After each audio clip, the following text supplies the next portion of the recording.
दोस्तों, नमस्कार। आपका YouTube channel RK study education special classes में स्वागत है। दोस्तों, आज हम देखेंगे यूपी बीएड एंट्रेंस एग्ज़ाम 2020 के कुछ महत्वपूर्ण साइंस के प्रश्न, ठीक है, जो पिछले वर्ष 2019 में पूछे गए प्रश्न हैं, जिन्हें आज हम विस्तार से प्रैक्टिस करेंगे और इसमें देखेंगे।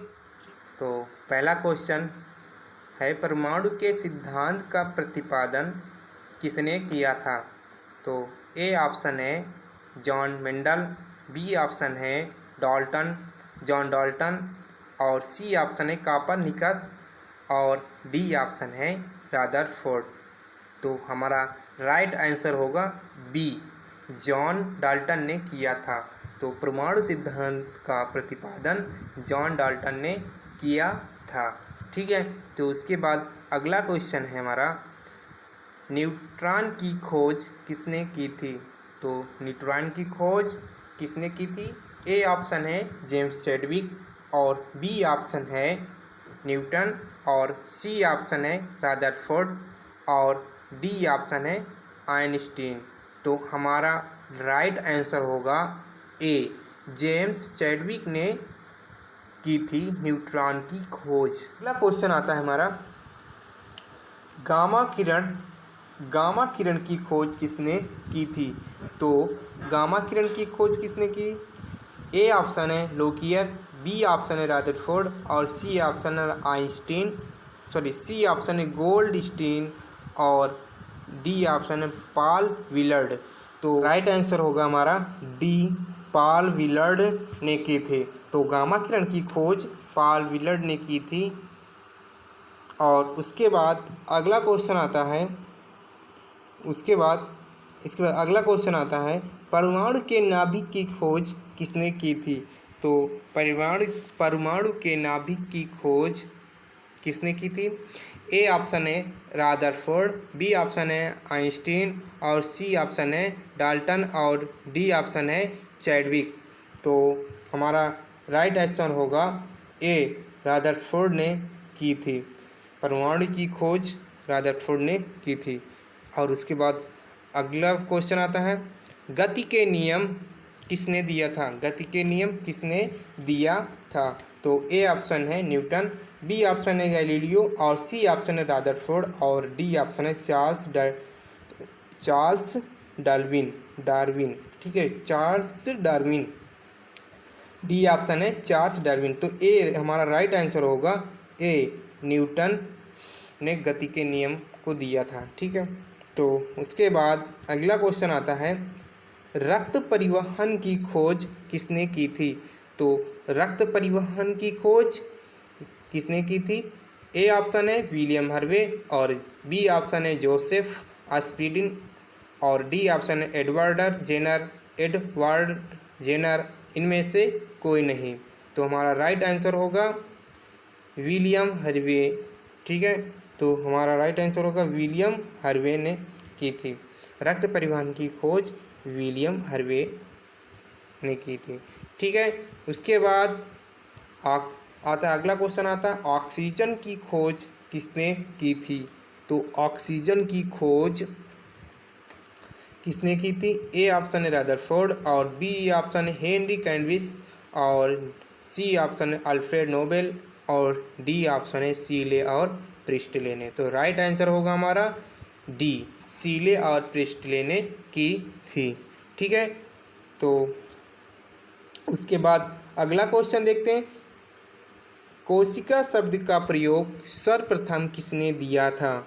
तो कोशिका शब्द का प्रयोग सर्वप्रथम किसने दिया था? ए ऑप्शन है रॉबर्ट हुक, बी ऑप्शन है चार्ल्स डार्विन और सी ऑप्शन है एडवर्ड जेनर और डी ऑप्शन है रॉबर्ट ब्राउन, ठीक है। तो हमारा राइट आंसर होगा ए, रॉबर्ट हुक ने कोशिका शब्द का प्रयोग सर्वप्रथम दिया था, ठीक है,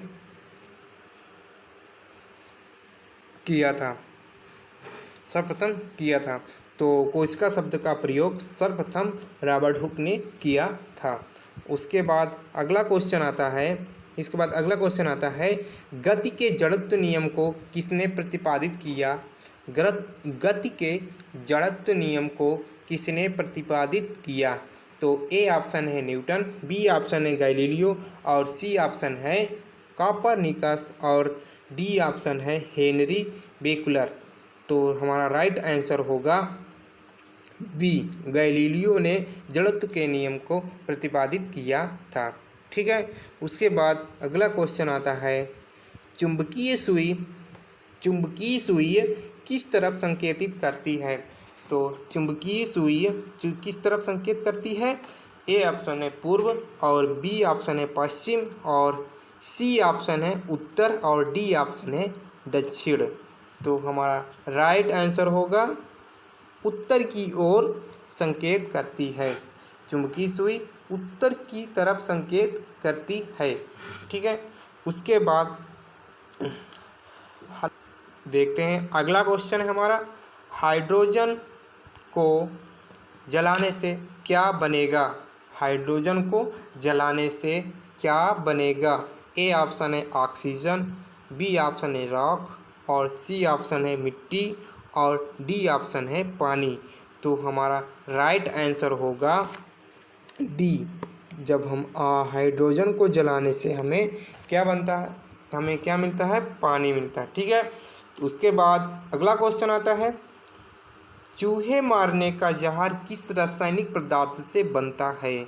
तो चूहे मारने का पदार्थ किस रासायनिक पदार्थ से बनता है? ठीक है, तो ए ऑप्शन है इथाइल अल्कोहल, बी ऑप्शन है मिथाइल आइसोसाइनेट और सी ऑप्शन है पोटेशियम साइनाइड और डी ऑप्शन है इथाइल आइसोसाइनाइड।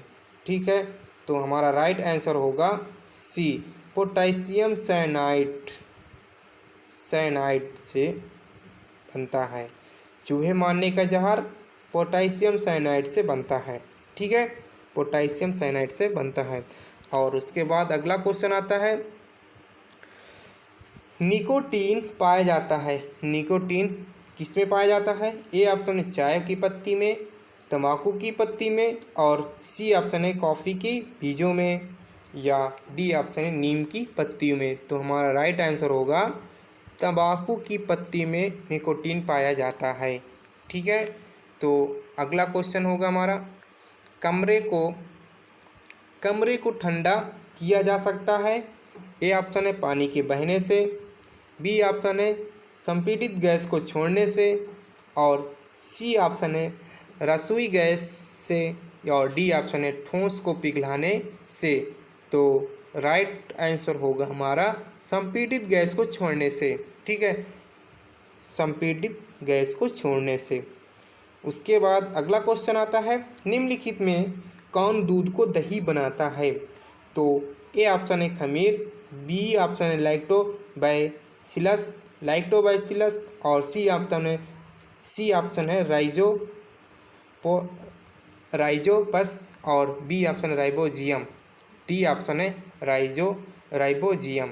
और हमारा राइट आंसर होगा बी, लैक्टोबैसिलस।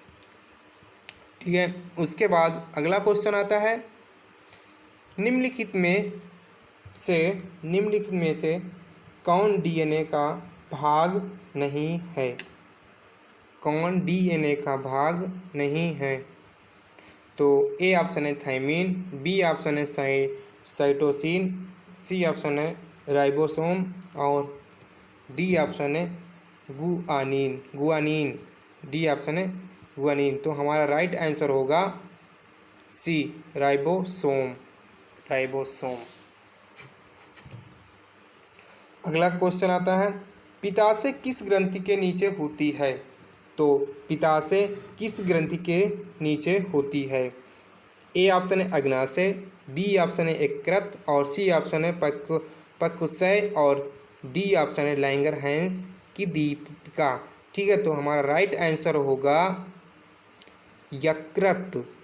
पित्ताशय जो होती है यकृत ग्रंथि के नीचे होती है। ठीक है, यकृत ग्रंथि के नीचे होती है पित्ताशय। ठीक है, उसके बाद हमारा अगला क्वेश्चन आता है, क्रोमोसोम का निर्माण मूलतः किसके द्वारा होता है? तो ए ऑप्शन है प्रोटीन, बी ऑप्शन है डीएनए और सी ऑप्शन ए और बी और डी ऑप्शन उपरोक्त में कोई नहीं। तो हमारा राइट आंसर होगा ए और बी, सी ऑप्शन होगा जो ए और बी दोनों के द्वारा मिलता है। क्रोमोसोम का निर्माण प्रोटीन और डीएनए के द्वारा होता है।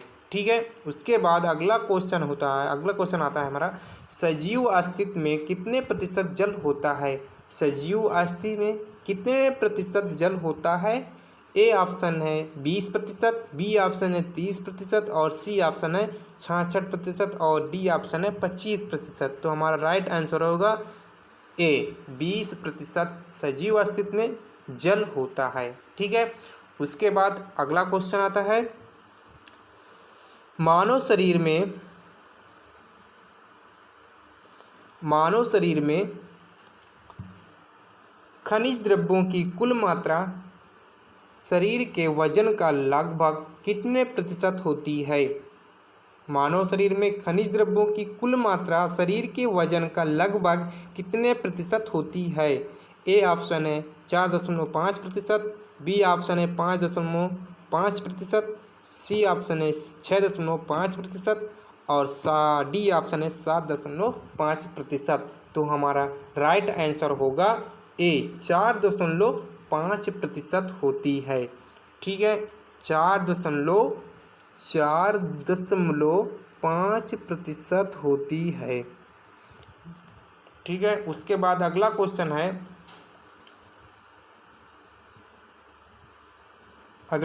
है मच्छर और मक्खी तथा मकड़ी किस संघ के जंतु हैं? मच्छर और मक्खी तथा मकड़ी किस संघ के जंतु हैं? ए ऑप्शन है प्रोटोजोआ, बी ऑप्शन है आर्थ्रोपोडा और सी ऑप्शन है एनेलिडा और डी ऑप्शन है स्पंज। ठीक है, तो हमारा राइट आंसर होगा बी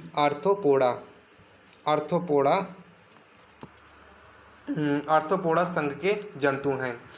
ठीक है, तो उसके बाद अगला क्वेश्चन आता है, प्रोटोजोआ कितने कोषीय जीव हैं? ठीक है, इसके बाद अगला क्वेश्चन आता है, प्रोटोजोआ कितने कोषीय जीव हैं? ए ऑप्शन है एक कोषीय, बी ऑप्शन है द्विकोषीय और सी ऑप्शन है बहुकोषीय और डी ऑप्शन है इनमें से कोई नहीं। तो हमारा राइट आंसर होगा ए एक कोषीय। ठीक है, उसके बाद अगला क्वेश्चन आता है, पौधे अपना भोजन किससे तैयार करते हैं? पौधे अपना भोजन किससे तैयार करते हैं? तो ए ऑप्शन है जड़ से, बी ऑप्शन है छाल से और सी ऑप्शन है पत्ता से या डी ऑप्शन है तना से। तो हमारा राइट आंसर होगा पत्ता से। ठीक है, और उसके बाद अगला क्वेश्चन आता है, लैक्टोमीटर निम्नलिखित में से किसकी शुद्धता की माप करता है? लैक्टोमीटर निम्नलिखित में से किसकी शुद्धता की माप करता है? तो ए ऑप्शन है आर्द्रता, बी ऑप्शन है वातावरण और सी ऑप्शन है दूध और डी ऑप्शन है गैस। तो हमारा राइट आंसर होगा सी। ठीक है, तो हमारा राइट आंसर होगा सी दूध। लैक्टोमीटर दूध की शुद्धता की माप करता है। ठीक है, लैक्टोमीटर जो होता है दूध की शुद्धता की माप करता है। उसके बाद अगला क्वेश्चन आता है, ध्वनि तरंगे किस प्रकार की होती हैं? किस प्रकार की हैं या ध्वनि तरंगे किस प्रकार की हैं? तो ए ऑप्शन है अश्रव्य तरंग, बी ऑप्शन है श्रव्य तरंग और सी ऑप्शन अनुदैर्घ्य और डी ऑप्शन है अनुप्रस्थ। तो हमारा राइट आंसर होगा सी अनुदैर्घ्य तरंगे। ठीक है, तो ये हमारे 25 क्वेश्चन थे जो बीएड के 2019 के मॉडल पेपर से निकाले गए हैं, जो कि अगले वीडियो में हम 25 क्वेश्चन और अपलोड कर देंगे। तो हमारा पूरे मॉडल पेपर का एक कंप्लीटेड प्रैक्टिस सेट पूरा हो जाएगा, जिससे कि आप इन क्वेश्चनों को देख के पढ़ सकते हैं और एग्ज़ाम की तैयारी कर सकते हैं। ठीक है, तो थैंक यू, और मेरे चैनल को सब्सक्राइब कर लो जिससे कि आपको इसी तरह की वीडियो मिलती रहेगी। ठीक है, तो मिलते हैं जल्द से अगले वीडियो में।